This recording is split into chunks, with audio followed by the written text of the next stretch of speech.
नमस्कार, मैं हूं नीलू। तो एक तरफ लगातार परमाणु कार्यक्रम को लेकर अमेरिका और ईरान समझौते की बात कर रहे हैं। अमेरिका चाहता है कि इस पर समझौता हो, ईरान भी चाहता है कि बीच में कोई मध्यस्थता कर इस पर बातचीत करे। लेकिन इसी बीच एक बड़ी खबर आ गई है रूस को लेकर। रूस चाहता है परमाणु रिएक्टर लगाया जाए ईरान में। अब ऐसे में बातचीत का क्या होगा? मेरे साथ मयंक जुड़ गए, आज इसी पर चर्चा होगी। मयंक, ये बड़ी खबर है। एक तरफ तो परमाणु कार्यक्रम पर समझौते की बात ईरान और अमेरिका कर रहा है, लेकिन दूसरी तरफ परमाणु रिएक्टर लगाना रूस की तरफ से, इसको कैसे देखें आप? देखिए, ये असल में अमेरिका और इजराइल के लिए बहुत बड़ा झटका माना जा रहा है। अभी तक जिस बात को लेकर एकदम युद्ध जैसी स्थिति खड़ी हुई है, न्यूक्लियर डील को लेकर कोई बात आगे बढ़ी ही नहीं है और युद्ध की स्थिति खड़ी हुई है। कभी भी ईरान और अमेरिका के बीच एक जबरदस्त युद्ध हो सकता है। और युद्ध की मूल वजह क्या है? वो है ईरान का परमाणु कार्यक्रम, जो अमेरिका रोकना चाहता है, इजराइल उसको रोकना चाहता है। यहाँ तक कि इसके लिए पूरे मिडिल ईस्ट को एक बड़े युद्ध में झोंकना के लिए अमेरिका तैयार खड़ा हुआ है। ऐसी स्थिति के बीच ये खबर आ रही है कि रूस जो है वो ईरान में परमाणु रिएक्टर्स लगाने पर, परमाणु यूनिट्स लगाने पर विचार कर रहा है, न्यूक्लियर यूनिट्स लगाने पर विचार कर रहा है। ये अपने आप में अमेरिका और इजराइल के लिए एक बहुत ही बड़ा सेटबैक से कम नहीं है। देखिए, जिस परमाणु कार्यक्रम को लेकर अमेरिका सैंक्शंस लगाने की बात कर रहा है, अपने वॉर प्लेन्स भेज रहा है, ऐसे स्थिति में रूस की तरफ से ये संकेत मिलना कि भाई हम जो है वो ये प्लान कर रहे हैं कि वहाँ पे आपके जो न्यूक्लियर रिएक्टर्स हैं उसमें हम मदद करें या अपनी तरफ से कुछ न्यूक्लियर प्लांट्स लगाएं।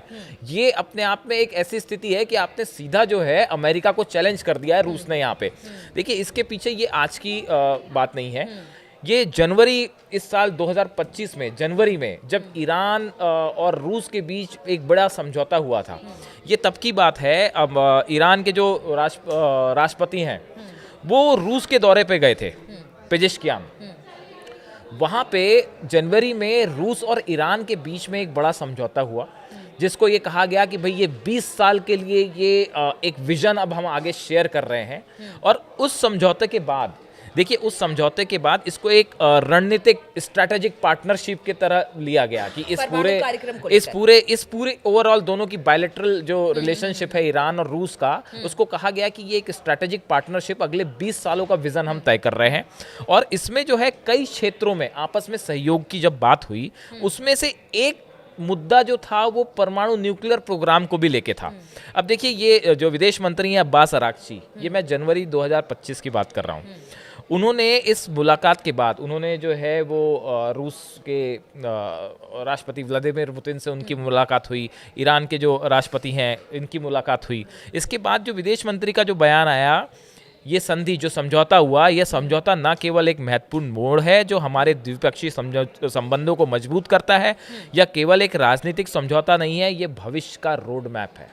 तो ईरान और रूस के बीच जनवरी में ही ये तय हो चुका था कि अगले 20 साल के लिए हम किस स्ट्रैटेजी पे काम करेंगे।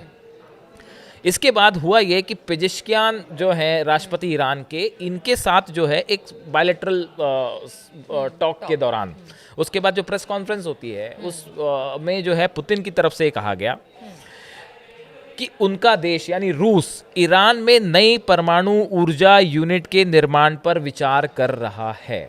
अच्छा। न्यूक्लियर एनर्जी की जो यूनिट्स हैं इसके निर्माण पर विचार कर रहा है, यानी रूस ईरान में न्यूक्लियर एनर्जी क्रिएट करने के लिए प्लांट्स लगाएगा। चाह रही हूँ, जिस तरह से आपने कहा कि जनवरी में ही ये सब सारी चीजें हो गई, एक प्रेस कॉन्फ्रेंस हुआ, उसमें रूस की तरफ से ये कह दिया गया, क्या उसी समय से अमेरिका के कान खड़े हो गए कि अगर रूस मदद करता है परमाणु कार्यक्रम में, तो फिर ये उसके लिए अच्छा नहीं होगा, ये इजराइल के लिए ये अच्छा बढ़िया नहीं होगा? सवाल है आपका। ये बढ़िया सवाल है कि ट्रंप आखिर इतने एग्रेसिव क्यों है सत्ता में आते साथ, क्यों ईरान के परमाणु कार्यक्रम को इतनी, मतलब हालांकि ट्रंप का देखिए रुख पहले भी एग्रेसिव रहा है ईरान को लेकर, जब भी ट्रंप सत्ता में रहे हैं तो ईरान के खिलाफ रहे हैं। हाँ, ये इस बात को लेके कोई कासिम सुलेमानी की जो हत्या थी उनको अभी जो है ट्रंप एडमिनिस्ट्रेशन से उसको जोड़ के देखा जाता है, ऐसे कुछ एक्सपर्ट्स कहते हैं।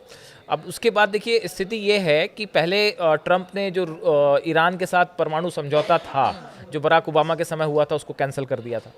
उसके बाद अब ये जो आपने सवाल पूछा कि क्या ये जो जनवरी में बायलैटरल टॉक हुआ ईरान और रूस का, और उसके बाद व्लादिमीर पुतिन का ये कहना कि साहब हम ईरान में न्यूक्लियर एनर्जी यूनिट्स लगाना चाह रहे हैं, उन्होंने न्यूक्लियर रिएक्टर नहीं कहा, रूस ने उसको न्यूक्लियर एनर्जी यूनिट्स कहा है। तो न्यूक्लियर एनर्जी जब बन रही है तो उस न्यूक्लियर एनर्जी का इस्तेमाल तो कुछ भी हो सकता है, उसका इस्तेमाल तो हथियार बनाने में भी हो सकता है और बिजली जलाने में भी हो सकता है। तो देखिए, किसी भी तरह का न्यूक्लियर कोऑपरेशन रूस और ईरान के बीच होना, ये अमेरिका और इजराइल के लिए एक बहुत बड़ा झटके से कम नहीं। और दूसरी चीज़ देखिए क्या है कि जो ये न्यूक्लियर एनर्जी है, न्यूक्लियर आप जब हथियारों की बात करते हैं उसके लिए तो रूस भी ये इस बात को तैयार है, और ईरान लगातार कह रहा है कि भाई हम जो है वो अपना परमाणु कार्यक्रम आगे नहीं बढ़ा रहे, हम कोई हथियार नहीं बना रहे, लेकिन हमारी जो अपनी खुद की नीड्स हैं, भाई आपको देश में बिजली सप्लाई करनी है, उद्योगों के लिए बिजली की ज़रूरत है, अलग अलग कारखानों के लिए बिजली की ज़रूरत है, इसके लिए हमको जो है अपने न्यूक्लियर पावर प्लांट्स की ज़रूरत है। तो हमारे उस कार्यक्रम को तो आगे बढ़ाना ही है हमें। लेकिन अगर आप ये धमकी देंगे साहब कि हम आपके ऊपर जो है हमले कर देंगे, आपके न्यूक्लियर पावर प्लांट्स पर अटैक कर देंगे, तो ऐसी स्थिति में फिर जो है हमको एक परमाणु डिटरेंट बनाना ज़रूरी हो जाता है, हमारे को एक हथियार बनाना ज़रूरी हो जाता है। कल को आपने इराक की तरह अगर हम पे हमला कर दिया तो फिर हम अपनी रक्षा करेंगे नहीं करेंगे। अब ऐसी स्थिति में देखिए, रूस और ईरान के बीच में एक जो बड़ी गैस पाइपलाइन की भी चर्चा हो रही है जो अजरबैजान से होके बिछाई जाएगी, ये भी अपने आप में एक बहुत बड़ा मुद्दा है। तो देखिए, ईरान और रूस के बीच जो स्ट्रैटेजिक पार्टनरशिप है, ये सिर्फ हथियारों के आदान प्रदान तक सीमित नहीं है, ये आर्थिक लेवल पे इस पूरे मिडिल ईस्ट में एक बहुत बड़ी भूमिका निभाती है। जो गैस सप्लाई होती है, गैस, रूस के पास जो गैस है, जो एक्स्ट्रा गैस थी वो ईरान ने खरीदी, ईरान की तरफ से ऑयल जो है वो रूस को भेजा गया।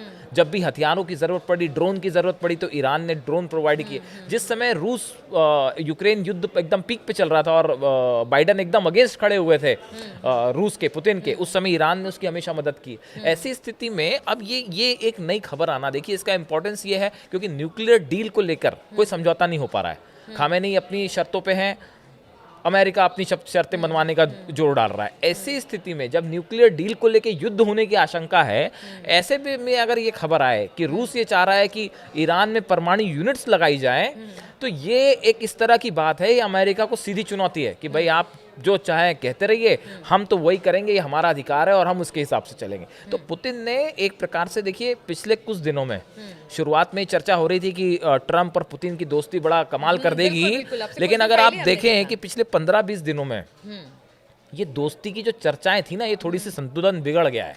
और अब जो है वो ईरान को लेकर रूस का जो एक खुला समर्थन जो है, जिसका हमने पिछले वीडियो में जिक्र किया, वो एकदम खुले तौर पे सामने आ गया। और ऐसे में ये न्यूक्लियर डील की, किसी तरह न्यूक्लियर यूनिट्स ईरान में लगाने की बात करना, ये इस पूरे इलाके का एक साफ संदेश पुतिन की तरफ से दिया जा रहा है कि भाई पहला तो ईरान हमारा मित्र है, इस पे हमले की तो आप सोचिएगा भी मत।